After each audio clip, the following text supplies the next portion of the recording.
In the movie Apollo 13, people remember the line, "Houston, we have a problem." The actual line is, "Houston, we have a problem." In Physics and logic on a level supreme. It's a curved reality, splitting flurf dreams.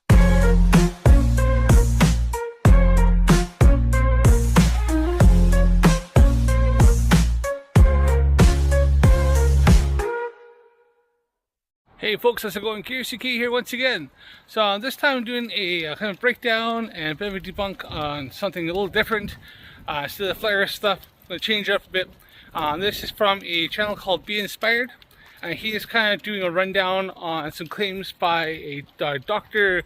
Astrid Stuckelberger, who claims that CERN and the LHC is opening up portals that aliens are coming through, and that they're changing our reality and changing our time, our time frame and everything else. So let's go through some of the claims, see if we can break it down, and I'll expose some of the stuff that is said in this, and we'll go from there.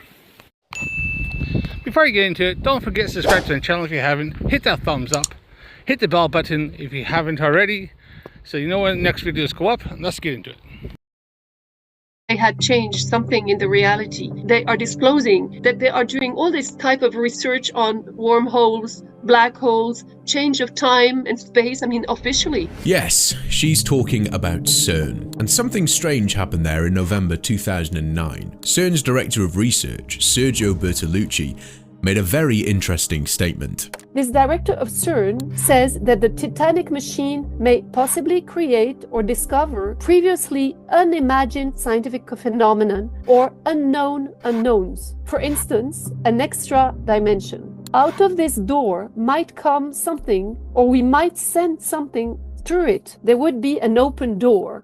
Okay, that quote from Sergio Bertolucci was him theorizing before CERN actually fired up the LHC and did a full test and full run on it.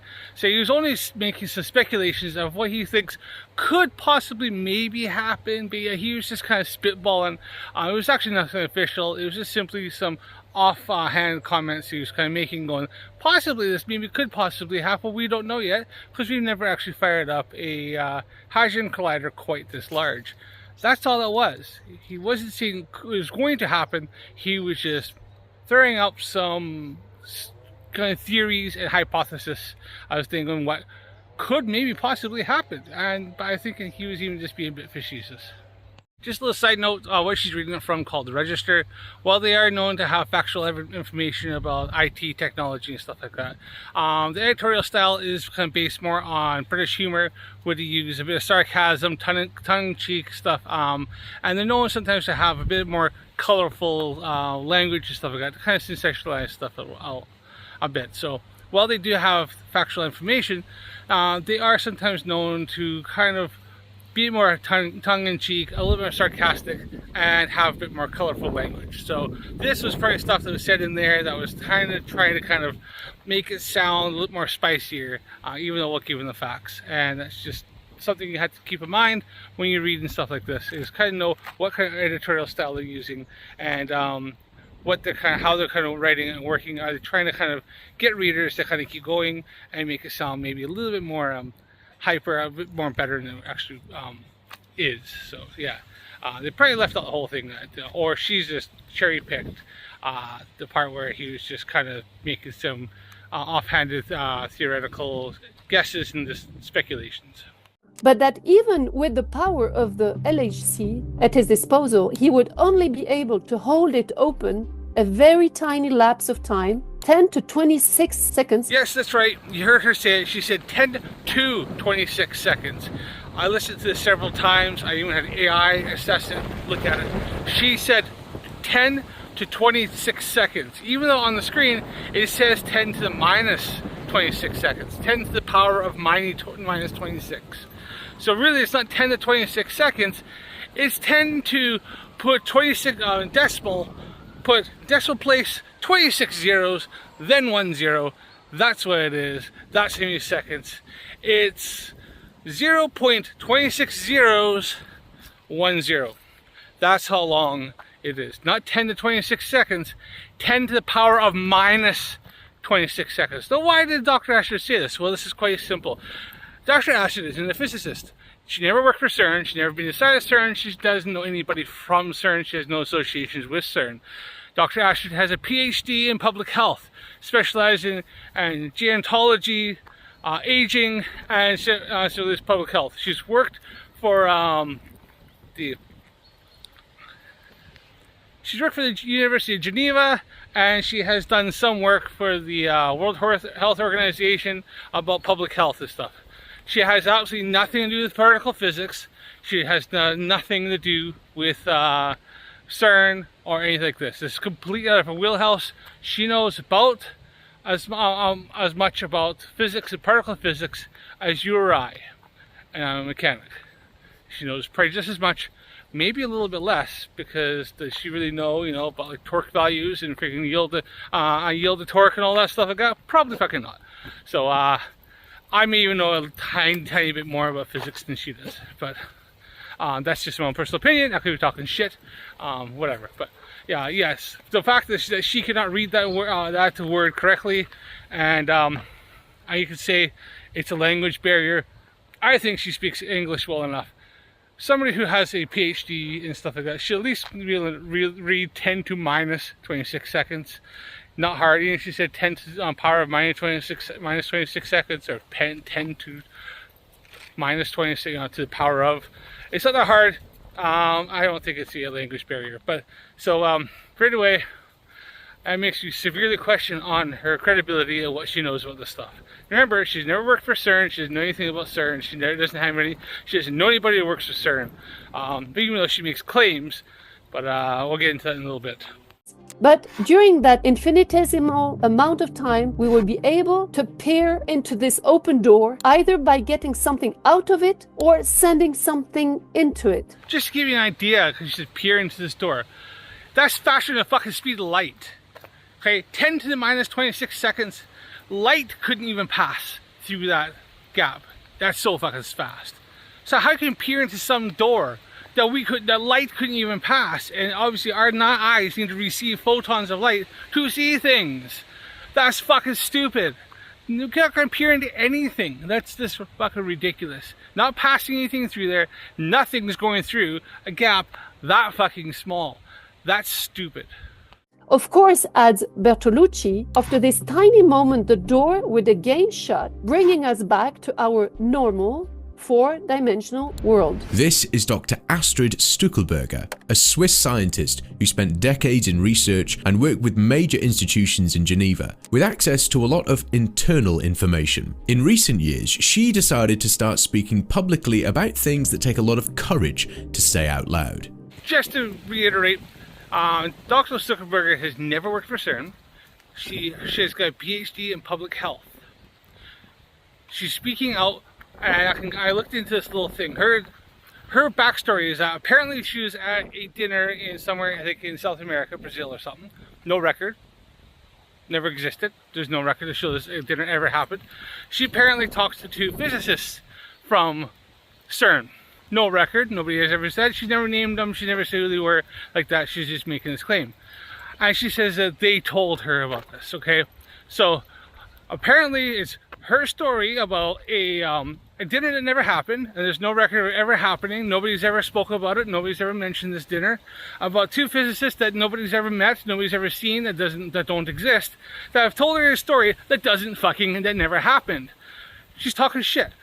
I think this is somebody who probably got into her field, has gotten a bit bored, hasn't really done anything major in it, and is now decided to make up some stories about, maybe she's read some sensationalized article for something, and she's decided to run with it and make stories and make up some shit. That's what I'm saying. Unless Dr. Stuckelberger can actually start producing some evidence to back her stories up and show that this dinner actually happened, that shows she's been there, anything, an invitation, photographs, guest list, anything, person who had it, because apparently it was a private, secret, super secret private dinner that nobody ever knew about. Fucking hell. She's not coming forward, she's making shit up.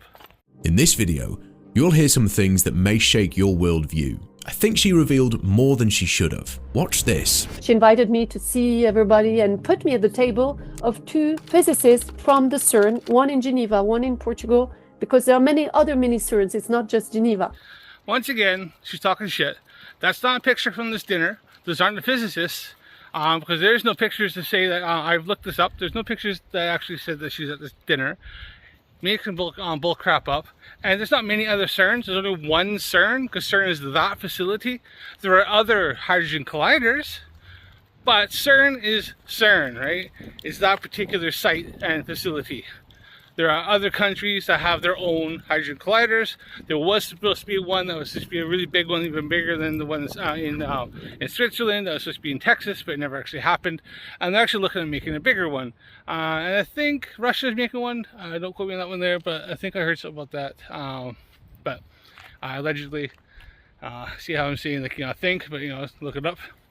But yeah, there are other hydrogen colliders. I know actually the States does have some, it's just they don't have one that's as big as the one in CERN, the LHC. I said, so how many dimensions officially are living in the CERN? They both said 17, very affirmatively. Allegedly. I mean, she's making the claim.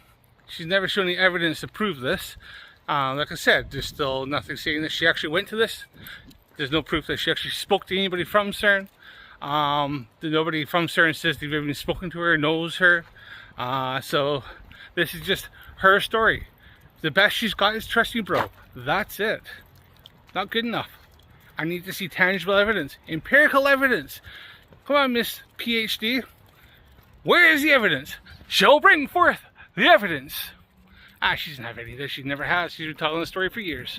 CERN is a major physics research centre near Geneva, on the border between Switzerland and France, where scientists study the structure of reality at the smallest scale. Its main machine is the Large Hadron Collider, a 27-kilometre underground ring where particles are accelerated close to the speed of light and collided. This is how the Higgs boson was discovered in 2012, the particle linked to why matter has mass. What most people don't know, and this is where it gets interesting. When the Large Hadron Collider was about to start in 2008, there was a concern among some physicists about the scale of the experiment. The LHC operates at energy levels never reached before in a laboratory. Some theoretical models suggested that unusual phenomena could occur at those energies, including the formation of microscopic black holes or other exotic states of matter. This uncertainty led to legal challenges.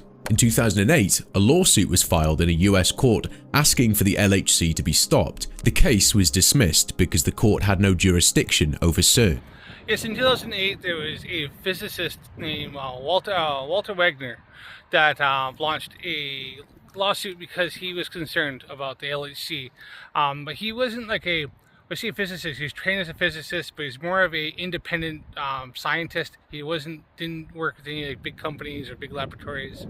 And it was just down to the fact that he had concerns of speculation. It was speculation that could open black holes. There's speculation, theories and stuff like hypothesis, but that's all it was. It was just mainly just a bunch of speculation because just the size of it, and they just weren't sure it's going to happen. So Walter Wagner did launch a lawsuit, but it was also dismissed because there was lack of evidence to show his claims. He was claiming that it had some sort of, could present some sort of danger to health or to the environment and stuff. But when looked into it and broke down, it was just mainly just his opinions and his own personal concerns, but not based on anything actually empirical that he could prove.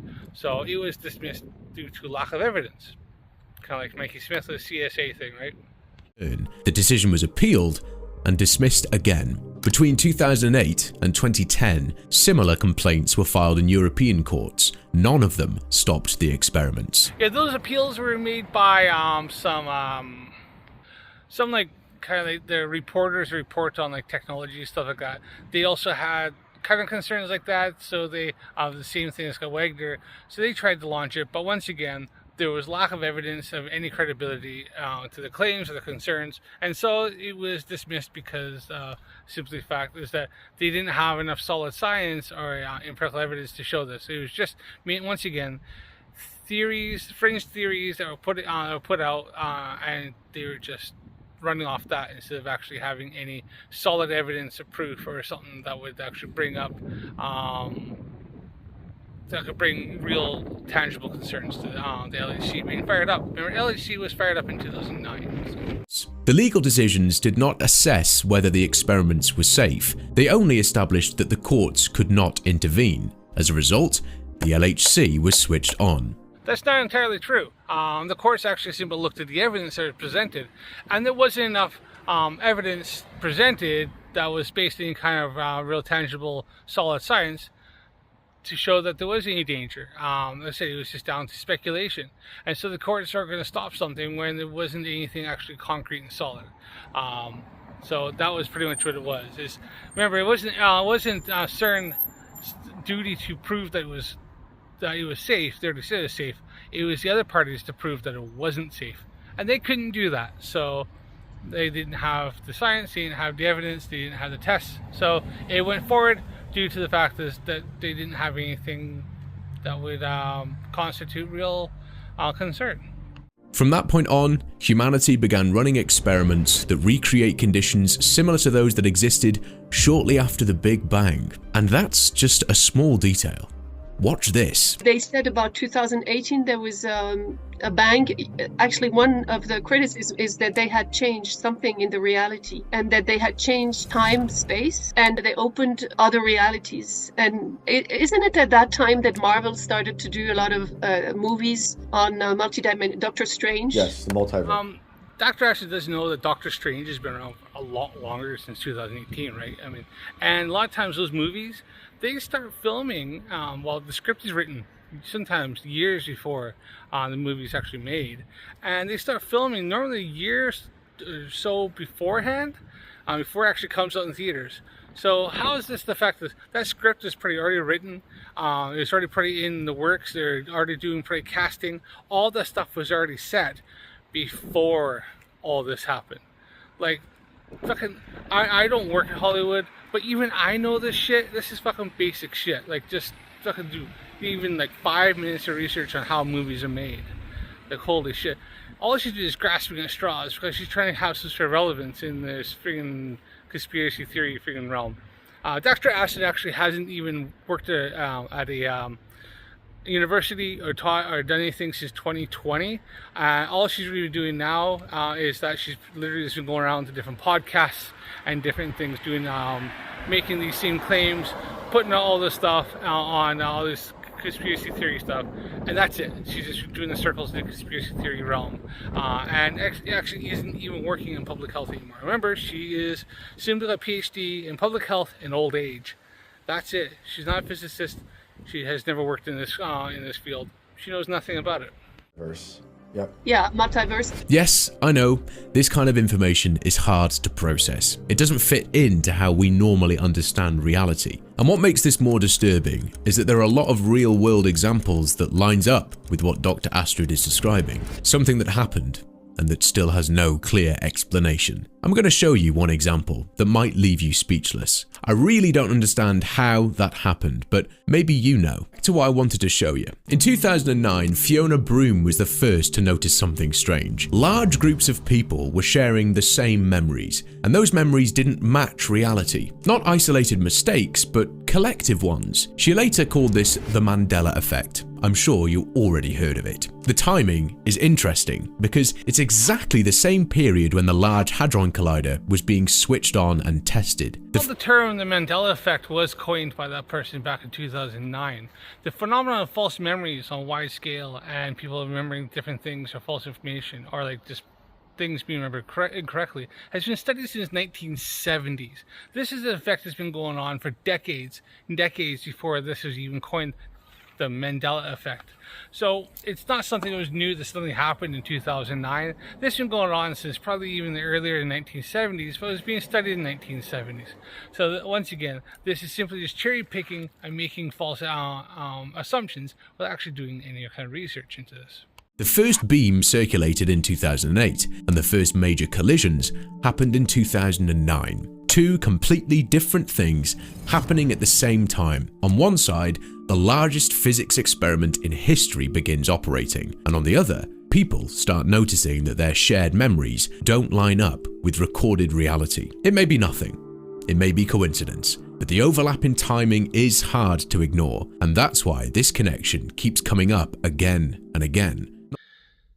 Except there really is nothing, and all you're doing is speculating and cherry picking. As I already stated, this phenomenon had been noticed well before this and was actually being studied since the 1970s. So to make the assertion that saying that it happens to be that people only noticed it in 2009 and 2008 is a little shit. Not as proof of anything, but just as a pattern that feels a little too strange to be random. Do you remember the Monopoly Man? Did he have a monocle or not? Well, the official version says he never had one, but a large segment of the population remembers him with a monocle. I remember him clearly with a monocle. This is something I really wanted to share in this video because it's really messing me up. So if he didn't have a monocle, why does the Monopoly Man appear wearing one in the movie? Ace Ventura, Pet Detective, and you must be the Monopoly guy. Hey, thanks for the free parking.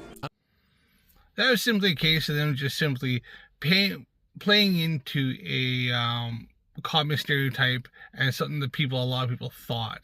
A lot of people have false memories of different things. It's kind of like the whole game of Let's Play Telephone, or you whisper one thing and one person goes around, and by the time you get to the other side, everybody's convinced that the message is something completely different. And it's the same thing. It's just the things that change a little bit. And then you can see this throughout history with different stories, different legends and stuff, in which you actually look back, you realize that the legend that you've heard, been hearing, and your grandparents, great-grandparents, everybody's been hearing, all of society knows, isn't actually true. And it's just how things have been changed, manipulated, and one person, somebody else gets this, you start getting this idea, and it spreads. And especially nowadays, we have the information age where information spreads very quickly, including false information. People start, you get large segments of people that start believing something that actually is never true. And so it happens a lot. People have false memories, and sometimes the real thing that happens simply gets lost in the mud of everything, and something else new is what is currently remembered or currently is being passed around at that time. And not just that. Here's an article from a 2004 newspaper that mentions this common memory of the Monopoly Man wearing a monocle, one of many old references that describe the Monopoly Man with a monocle. And all of this is kindly confirmed by Max Lowen, known as the world's smartest kid, who strangely disappeared from the internet after his famous video. What happened was we made this universe sort of out of balance, and our universe... Because of the collider, the super collider? Yeah, we altered the weight of a single electron, which I believe shifted us into a parallel universe. He's suggesting that reality doesn't exist as one single fixed timeline. Instead, there are many parallel versions of reality that exist at the same time. These versions are almost identical, but not completely. There are small differences between them. Most of the time, they're so small that we don't notice them. Max's idea is that sometimes we move from one version of reality to another, and when that happens, things that we remember from the previous version don't always match what exists in the current one. He believes that this is what the Mandela effect is. Not a memory error, but a mismatch between what we remember and the version of the reality that we're currently in. That Max Lowen video, he didn't actually disappear from the internet as much as that video went viral because he was reiterating to his dad his interpretation of something he had heard of a theory that had come up on a YouTube video. I looked into this a bit. Max Lowen actually shows up. There's not a lot of him after this. It was a viral video. This happens all the time. I think this document is showing that he eventually documented going to college, and he's just lived his life, and he's just a normal kid. It's just this video happened to gained some traction back in the day, where he was just chatting with his dad, and I think his dad decided to film it as he just went going over stuff he had heard and how he was interpreting it, and just kind of breaking down videos and things on a particular subject of a fringe theory, and just some ramblings that was like, well, what if, and this and that, and just it's pretty much just some speculation that has come up, being, maybe alternate dimensions and alternate realities, and just kind of spitballing stuff that he's just kind of put together watching. And that's all that was. It was just a kid having a bit of a conversation with his dad and telling him something that he had watched some videos on, and he was just pretty much regurgitating all the information that he had got from watching these videos, and his dad just thought it was really interesting. I don't think there's actually anything showing that Max Lund is any more intelligent than anybody else. There's nothing showing him to go on to do any kind of this. He's gone through college. I think he's had a regular college education. He didn't go into physics. There's nothing showing him out of documentation showing that he's showed up anywhere and done anything, any kind of spectacular stuff in his life. He was just a kid who was just telling his dad about something that he'd seen. That's about it. The differences are small in theory, maybe just 1%, but on a human level, that 1% can feel very large. Now look at this image. You see the red on the Coca-Cola can, right? Well, if I zoom in, there's actually no red in this picture. No red pixels at all. Now I'm zooming out, and the red appears, and most people still see red. This image shows how unstable our perception really is. It doesn't really. All it shows is how our eyes work. And the fact is that a combination of different colors very close together, combining to our eyes and hit the cornea, going and hit the cones, and combining where we are interpreting red. But funny enough, if you had somebody who had color blindness, they would not see red. Why? It's because their eyes don't operate the same, and some of the cones that perceive different colors don't work and don't send the signals, and we don't receive the information. So yes, we see red, and that's just kind of how LCD, LED screens work. Is that if you get really, really close, you'll find that it's only RGB, but yeah, we'll see much, a larger spectrum of colors and stuff. But you only have an RGB display, which is only red, green, blue. So yes, that image there is seeing is red because it's how our eyes are receiving it and our brain's interpreting it. But it has to do with just how our eyes work and how the signal is sent. It's not so much about our perception. We're perceiving and seeing an image of a Coke can. The color is just how our eyes work. It shows that what we experience as reality is already a mix of what's out there and what the brain adds on top. So when something feels off, when memory and reality don't match, the problem isn't simple. It could be memory, it could be perception, or it could be something deeper, like CERN. These institutions publish their agendas, their brochures, their official research topics. They talk about space and time, black holes, wormholes, quantum physics, entanglement. That becomes the accepted narrative, but as a regular person, you have no real way to verify any of this. You can't check a black hole, you can't observe a wormhole, and you can't see subatomic particles. You don't have access to those places. You don't have the tools, and you don't have the raw data. So what ends up happening is that they explain the invisible, and we're expected to accept the explanation. We're actually not expected to accept anything. Anybody who's willing or open and invited to show other science, show other explanations. This is the explanation you come up with, but science is always open to new and better explanations. So if it's not this, if it's not the Higgs boson, and by colliding these particles together at near light speed, then what is it? And somebody needs to explain that. Show the data, show the experimentation, show the empirical evidence, and go from there. And if it explains it just as good or better, and it's something different, then science is more than willing to look at that, and that's you get a peer review. They'll peer review it, and if it's more solid science and explains it in a better context and is able to make more predictions, then that is becomes the accepted narrative, and the old science goes away because it wasn't as good and something new and better is found. So you're not expected to accept it, but if you don't have anything better, then why would the scientific community replace everything or accept your narrative of what you think because you say it sounds better, but yet you can't make any predictions, you can't show any observations? Then it's bullshit. So the fact is, people devote their lives. You got particle physicists who devote all their life. They've gone through the schooling, they've done the experiments, they've done through all the stuff, they've grafted, and this is what they come up with because it's the best that we have so far. So yeah, if anybody else has something better, then by all means, I'm not part of it, but the public and the scientific community is more than willing to look and see what you have. But if it doesn't hold up, well, then it doesn't hold up and you got nothing. Not because we can confirm it, but because we can't.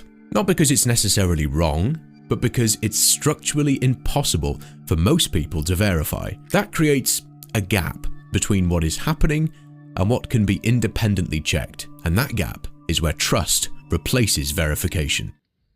Not at all. That's not how it works.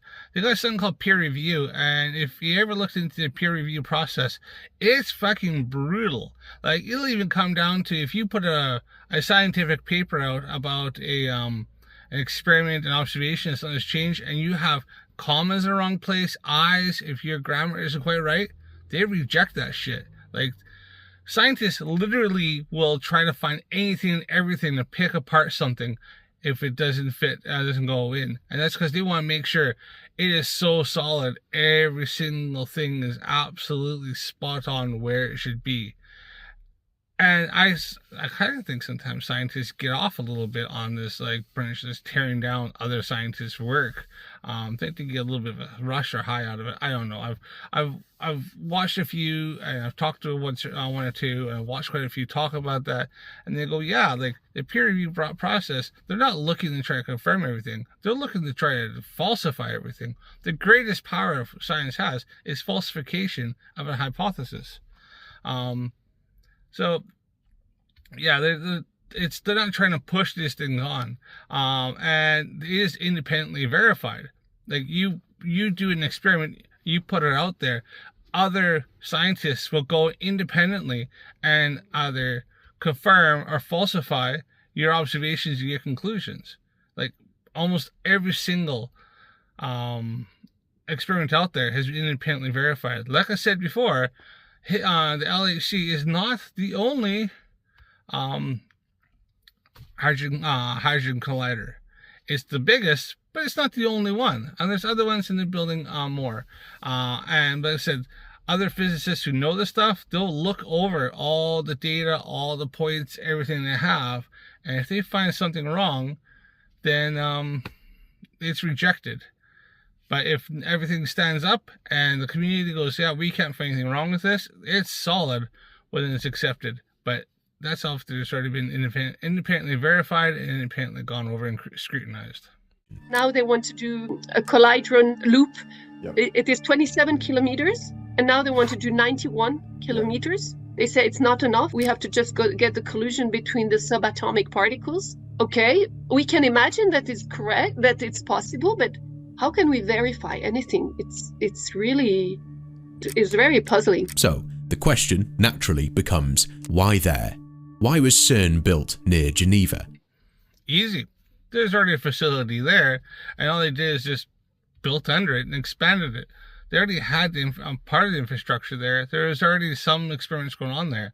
They just took and made a bigger one, because why go and build somewhere completely different and try to get all that, and move everything when you already have kind of part of it already there. That was it. Like, CERN was already kind of started. They already had some stuff going there. So it just made logical sense to just build LHC there when they were able to get the permission, and there's already a facility running and operating and doing tests there in the first place? Officially, the answer is simple. Switzerland is politically neutral, stable, centrally located in Europe, and able to host an international scientific organization without geopolitical tension. But when you step back and look at the physical location, not just the political one, the choice becomes more interesting. CERN sits in a very specific part of Europe, close to the Alps and near the Mont Blanc Massif, the highest mountain in Western Europe.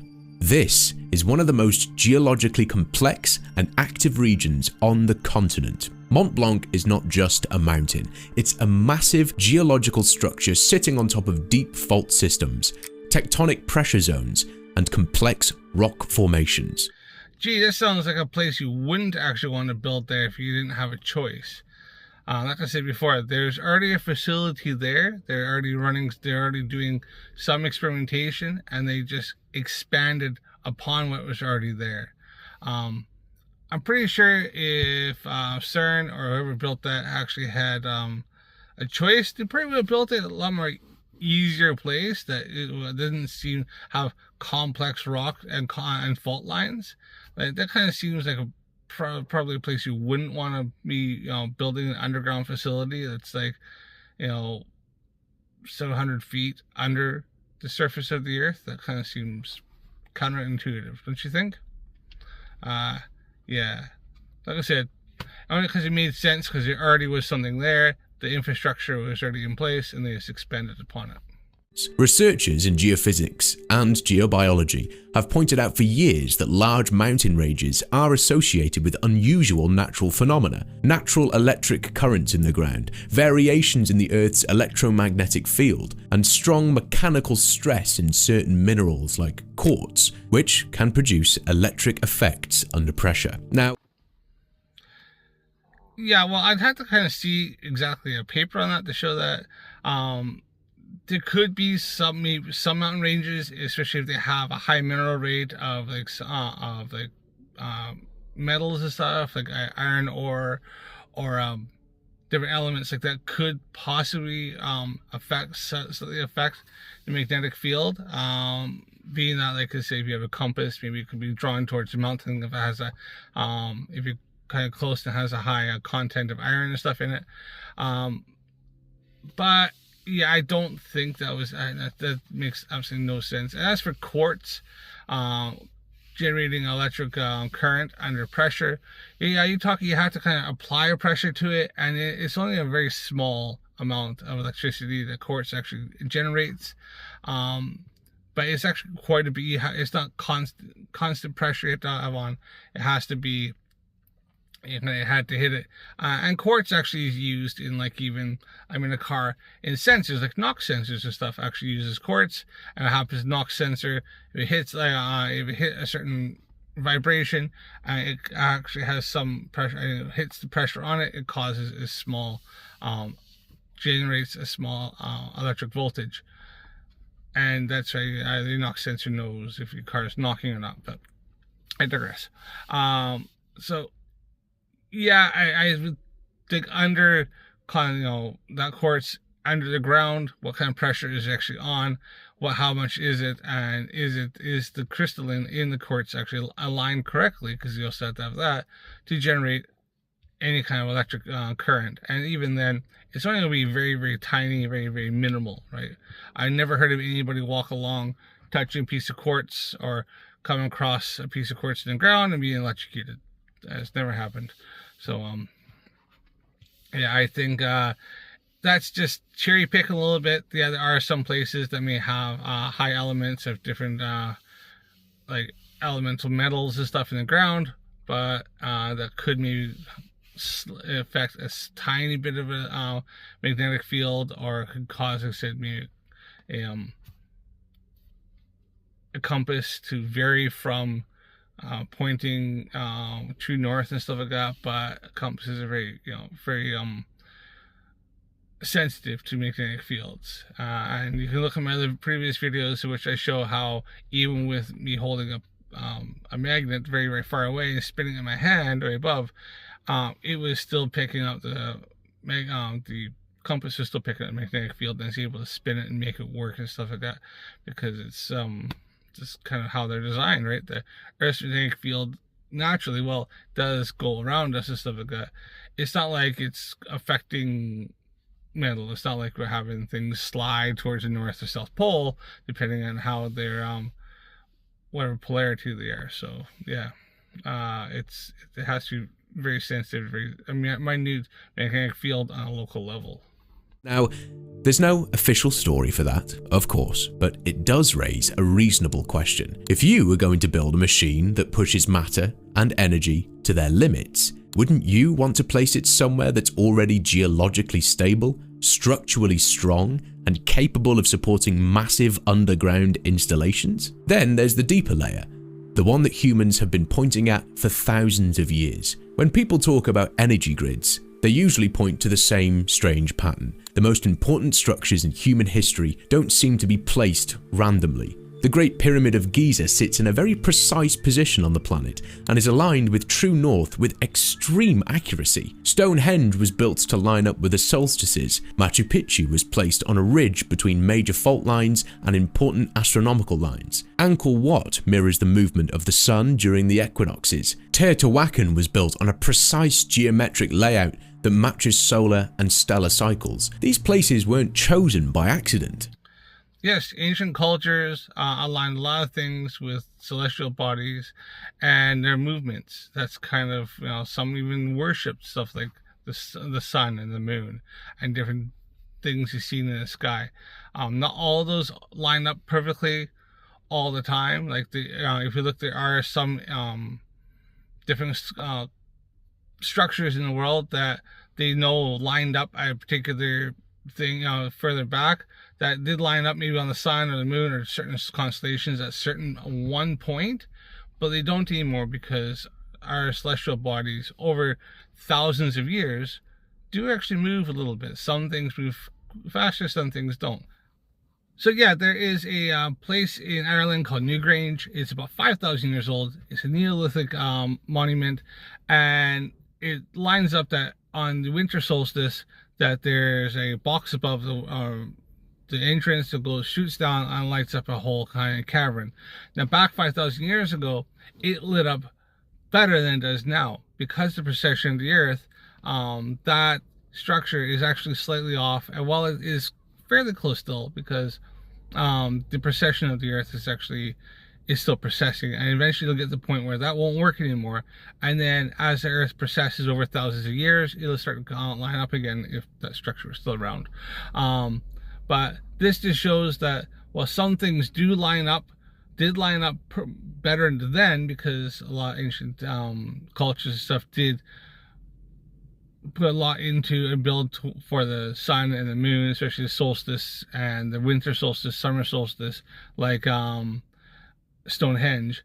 It's there weren't so much about ley lines there as much as they were building it all about the how the sun, the moon, and how they moved throughout the sky. So yeah, that's something that we know about, and that's nothing new. That's quite obvious, and we've documented that and got documents dating back to how they were and how they were built and why they were built and what they were doing back then. So when people look at this and talk about an energy grid, what they really mean is that humans have always been drawn to certain locations, places that feel different, places that sit at the intersection of geography, astronomy, and meaning. And when you map enough of these places, patterns start to appear. So, we're told CERN is in Switzerland for political reasons, but that may not be the whole story. No, it's not the whole story. Yes, well, Switzerland is politically neutral, especially after World War II. CERN was chose to be there because, obviously, it is right. Like, it does make sense for them to have collaboration because they're politically neutral, but also because before the LHC was built, they had a different facility there called LEP. And LEP actually used the same tunnels, and there is a rock layer underneath that is actually stable and good for tunneling through. So, and previous statement is, why would they use this? Now we know. I looked a little bit further into it, and that's why. But they used the same tunnel when they they shut down LEP, and they actually built LHC. They used the same tunnels and the same infrastructure to save time and to save money, because, like I said, there was already a facility at the location that had been running for a few decades beforehand. So this is why they built the LHC there, because it just made financial financial sense, and also this is already there, so financial and logistical sense. Logistically, it just made sense, since they could just reuse what was already there. We're also told that the Mandela effect isn't real, that it's just bad memory, coincidence, or confusion. But when you look at how many clear examples there are, that explanation starts to feel incomplete. The most popular example is that a lot of people remember the Berenstain Bears as Berenstein with an E, because that spelling feels more familiar, but the books were always spelt with an A. That's just simply down to the fact of that they're kids' books, and we're mispronouncing it because it's just easier to say it one way compared to the other, and so then we're misremembering it because we mispronounced it all through childhood. I grew up on those books, and I did pronounce it wrong, and when I look back at my books I had from childhood, yeah, they were always had been that, but pretty much it. Just the fact that children's bad memories and mispronouncing things and then thinking that it's been changed somehow magically. That's the whole thing. Remember, this is all about magic. People remember a cornucopia in the Fruit of the Loom logo. It was never there. Where this comes from, the cornucopia with the Fruit of the Loom, is that if you look up here, timeline, at one point there's actually brown leaves that are in with the logo. Then they transitioned it to being green leaves. So people remember the brown leaves as being cornucopia, but it was never actually there. It was just had some brown leaves in behind it, and so people just are misremembering it. This is also being fueled by the fact is that there's a lot of fan-made content and AI stuff in which people put a cornucopia in with it to feed into the Mandela effect and feed into conspiracy. Jif peanut butter is remembered as Jiffy. The brand was always just Jif. People remember Looney Tunes as Looney Tunes. It's always been Tunes. Some remember Mickey Mouse wearing suspenders. He never did. Pikachu is remembered with a black tip on his tail. Never existed. Many remember Tinkerbell dotting the I in the Disney logo. That version never existed. This simply is just down to the fact of us being kids, not quite paying full attention, having false memories. The fact is just that we remember it differently. The Pikachu thing, there's some Pokemon that had it, some didn't, and maybe Raichu had it. So that could be it, or Pichu. Disney one, it's pretty down to the fact is that I think Tinkerbell did, dot something, not the eye, but I think it was something like she did something with the castle, I think back in the day. The other ones, it's just simply down to the fact is that we just misremember things. Remember, when we were kids, we were paying attention. Other things, some other cartoons or other things probably influenced our memories into that. So, yeah, it's just down to that. Like I said, when I was a kid, that was about 30 years ago. So, memory's a little bit fuzzy when it comes to things like that. A lot of things are happening as a kid. Some people remember the Mona Lisa as frowning. The painting has, of course, never changed. So the Mona Lisa by Da Vinci, Leonardo da Vinci, so it's kind of obvious because it's a work of art. Sometimes people interpret or see things a little different, and that's kind of the point of art. It's sometimes down to your self-interpretation. So with that Mona Lisa, some people do think that she has a slight smile, some people think that she has a slight scowl, and most people interpret and see as that Mona Lisa has a very neutral look on her face. And this is kind of the common consensus to most of the art community. The Mona Lisa's got a very neutral expression on her face, and that's down to the fact that back in the day, to do a portrait of somebody was to hold a neutral look was probably the easiest thing that could be most consistent. To hold a smile, and then obviously you go away, you come back and continue with the sessions as the artist is painting, and this could be over months. Even if they did like holding a smile, it could be inconsistent, and you could have different things, or maybe the smile is slightly different, or maybe teeth could change, stuff like that, because obviously dental hygiene wasn't top priority back then.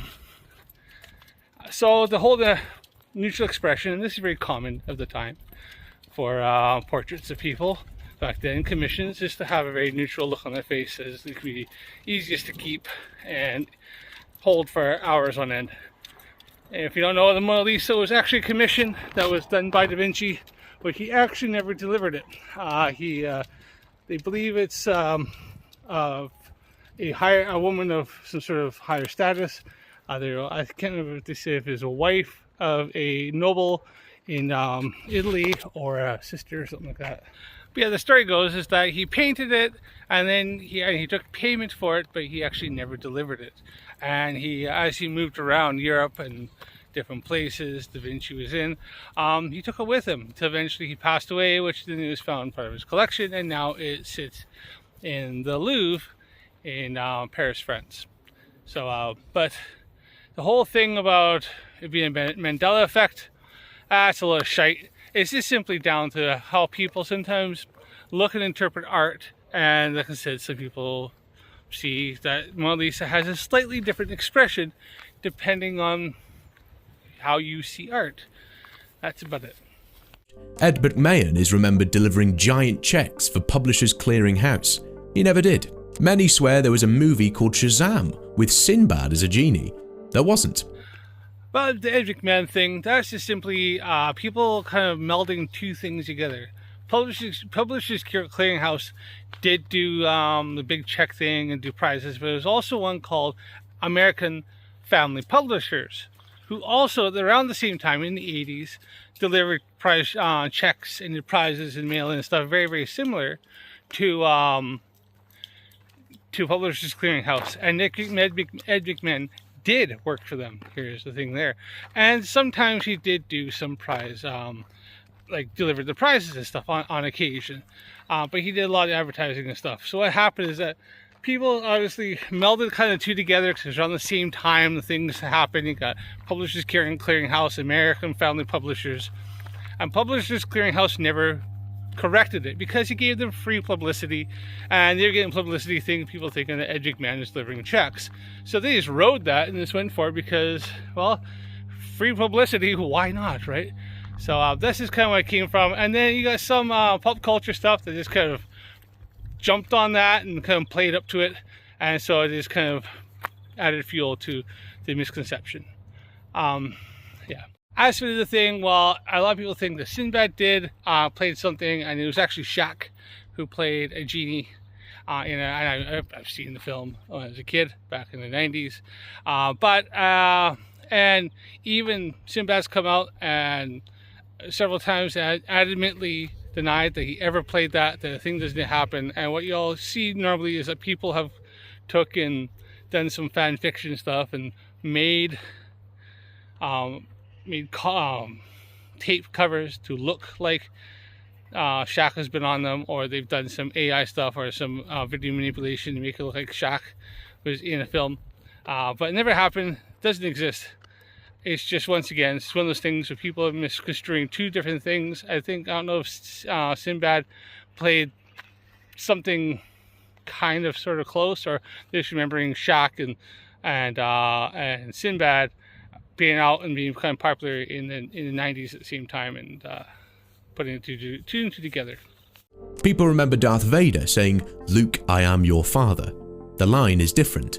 No, I am your father. And many remember the mirror saying, "Mirror, mirror on the wall." The line was, "Magic mirror on the wall." Many people remember the movie Forrest Gump with the line, "Life is like a box of chocolates." But the actual line in the movie is, "Life was like a box of chocolates." It's a small change, but almost everyone remembers it in the present tense. Yeah, that's just simply, once again, somebody kind of remembering it wrong, or a few people remembering it wrong, and then it just being passed around more and more. Then it showed up in pop culture because you can't really copyright the line if the line is wrong.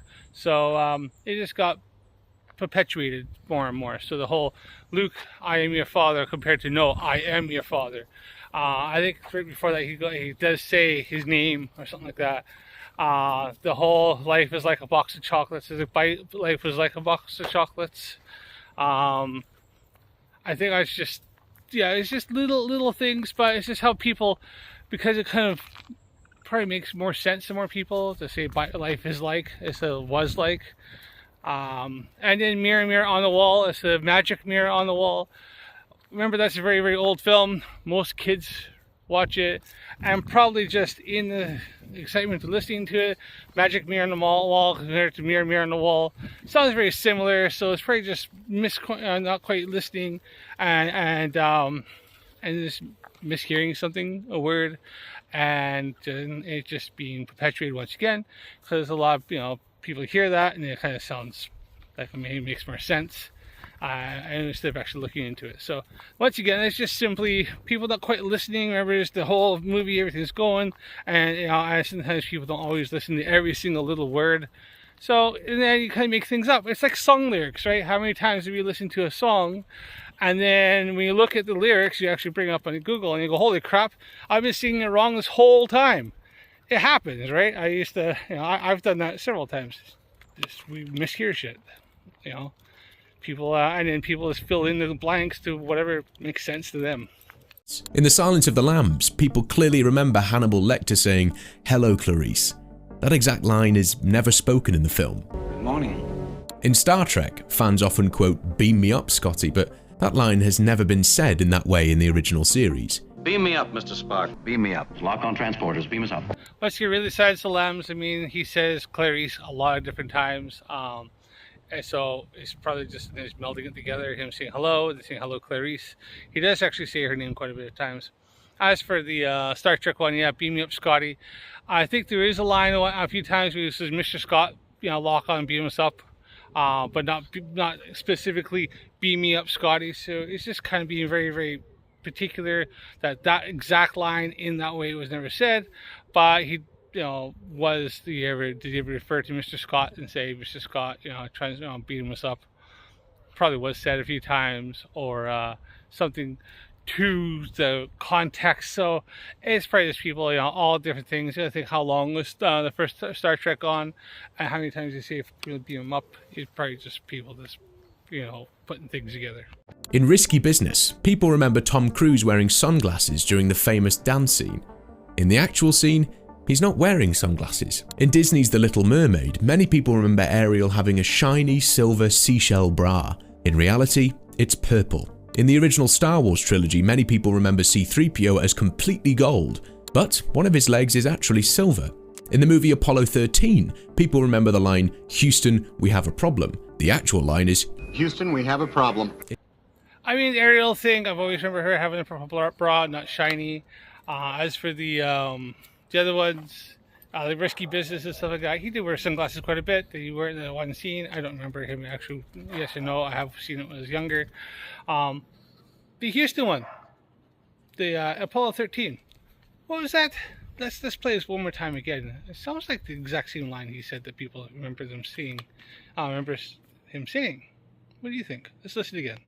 Just before I get to that, as for the whole Star Wars, C-3PO, yeah, it was always silver, and there's actually a story behind that Anakin Skywalker wanted to have him gold plated all over, but got most of it done, but before when he died, and obviously became Darth Vader, he wasn't able to complete it, didn't have enough money, and so C-3PO was always had one silver leg. But if you look, it's only slightly, and you can obviously get different reflections off the other, off the suit, off the other armor, off his other leg and stuff. So sometimes it does look kind of gold because it's reflecting the gold leg, and it's only, like I said, it's only a slight change really. So that's why people, they see his whole body, don't pay attention to one leg's actually is silver.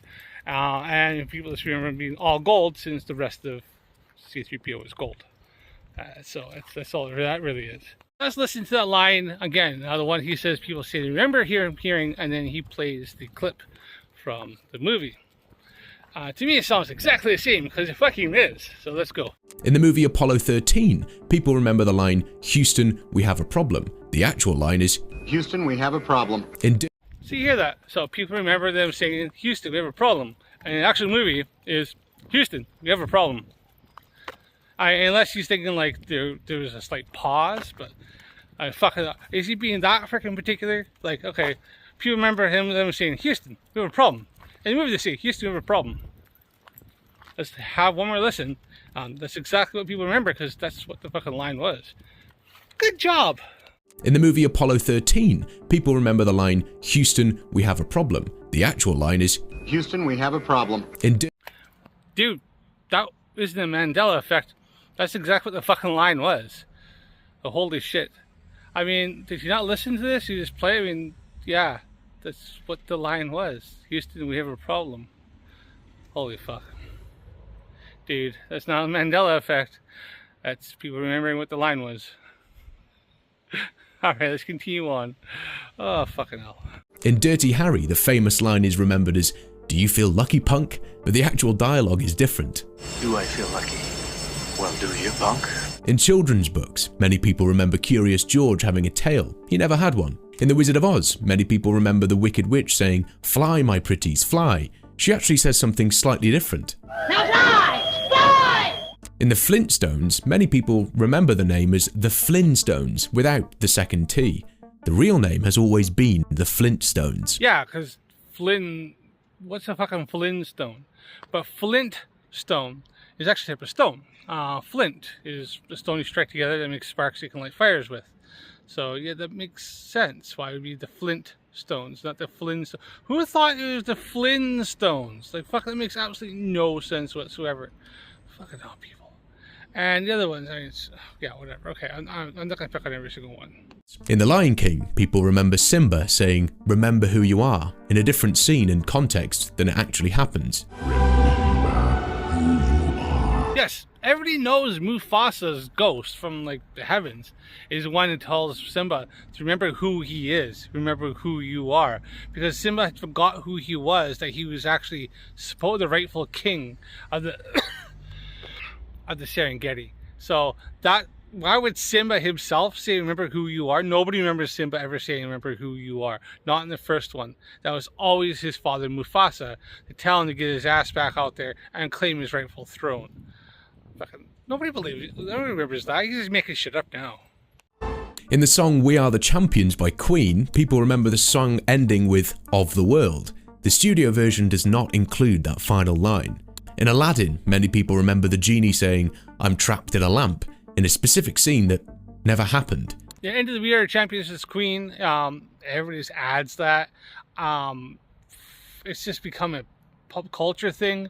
Everybody knows that the Queen didn't say that, but everybody at the end they say we are the champions, and everybody just goes, "We are the champions of the world," especially if it's like, you know, World Series or something like that. It's probably where it started. I'm just only making a guess here, but I mean, it started at maybe being played at the Major League Baseball, and when you have like the, you know, the World Series. So when they win, they're saying we are the champions of the world, because it's like the Americans World Series baseball thing. Yeah. So, and as for the Aladdin thing, I don't remember Genie ever saying "I'm stuck in a lamp." I've heard him saying, you know, in a scene something along the lines of "all the powers of the universe stuck in itty-bitty little live in space," or something along those lines. He never said you're stuck in a lamp. I've seen that movie several times. That never happened. In The Matrix, many remember Morpheus saying, "What if I told you?"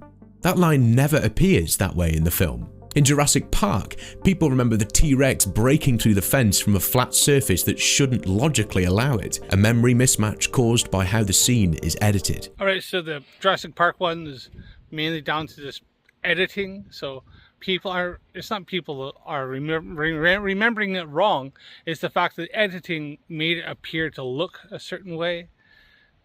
I wouldn't say it's Mandela effect, I would say it's either bad editing or editing to make the scene appear a certain thing way. So obviously with the T-Rex rips down the electrified fence that was no longer electrified and then steps over. So yeah, so it's just kind of weird editing. They obviously did it to want to make it look a certain way. Okay, whatever. That's still wouldn't say it's Mandela effect. I would say it's just editing from the movie from the 90s. In Toy Story, many people remember Woody saying, "Reach for the sky," in a scene that doesn't exist. In the cartoon Scooby-Doo, people remember Shaggy wearing a darker green shirt. It's actually light green. He's really reaching with some of these here. Light green, dark green. Who gives a fuck? It's still green. It's not like a Mandela effect. It's simply people remembering a slightly different shade of green. Big fucking deal. And as for the, I don't know which scene people think that Woody said reached for a sky that never existed. Mainly is the ones in which the voice box was pressed and it'd go off, usually done by a kid or he'd fall or something like that. But I don't know which scene people think that he said that and it never happened. Never heard that one.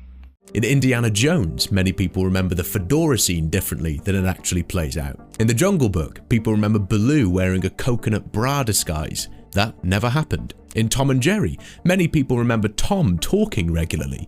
He almost never speaks. Yeah. That was the whole point of Tom and Jerry. It didn't have lines. It was all about the humor and just situations. You know, they're a cat and a mouse.